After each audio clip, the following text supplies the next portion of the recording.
Hello hi welcome back to gold channel. இன்றைக்கி November 13ஆம் தேதி இன்று தங்கம் மற்றும் வெள்ளியோட விலை நிலவரம் என்ன அப்படின்னு பார்த்துடலாம். நம்ம காலையில் போட்ட வீடியோலேயே சொல்லியிருந்தோம், தங்கம் மற்றும் வெள்ளி ரெண்டுமே சர்வதேச அளவில் ஒரு கணிசமான விலை ஏற்றத்தில் இருக்குது அப்படின்னு சொல்லிட்டு நம்ம சொன்ன மாதிரியே தங்கம் மற்றும் வெள்ளி இரண்டுமே இன்றைக்கி அதிக அளவில் அதிகரிச்சிருக்குது. 22 கேரட் ஆபரண தங்கம் ஒரு கிராமுக்கு 200 ரூபாய் விலை அதிகரித்து 11,800 ரூபாய்க்கு விற்பனை ஆகிட்டு வருது. நேற்றுக்கு 100 ரூபாய் குறைந்த நிலையில் இன்றைக்கி 200 ரூபாய் அதிகரித்து 11,800 ரூபாய்க்கு ஒரு கிராம் ஆபரண தங்கம் விற்பனை ஆகிட்டு வருது. ஒரு சவரனுக்கு 1,600 ரூபாய் அதிகரித்து 94,400 ரூபாய்க்கு ஒரு சவரன் ஆபரண தங்கம் விற்பனை ஆகிட்டு வருது.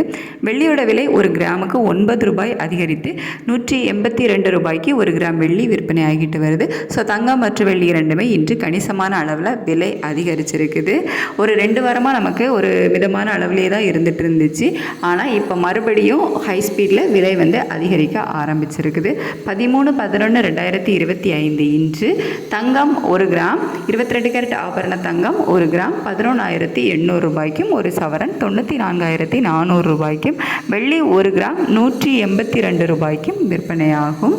சர்வதேச அளவில் கணிசமான விலை ஏற்றம் தான் இன்றைக்கி தங்கம் மற்றும் வெள்ளி ரெண்டும் விலை அதிகரிக்க காரணம். இந்திய ரூபாயினோட மதிப்பில் பெருசாக மாற்றம் இல்லாமல் தான் இருந்துச்சு. ஸோ இதே ஸ்டேட்டஸ் கண்டினியூ ஆகுமா, விலை குறைய தொடங்குமா அப்படின்ட்டு மதியத்துக்கு மேலே நிலவரம் எப்படி இருக்குது அப்படிங்கிறத பார்த்துட்டு உங்களுக்கு வீடியோவில் அப்டேட் பண்ணுறேன். Thank you so much.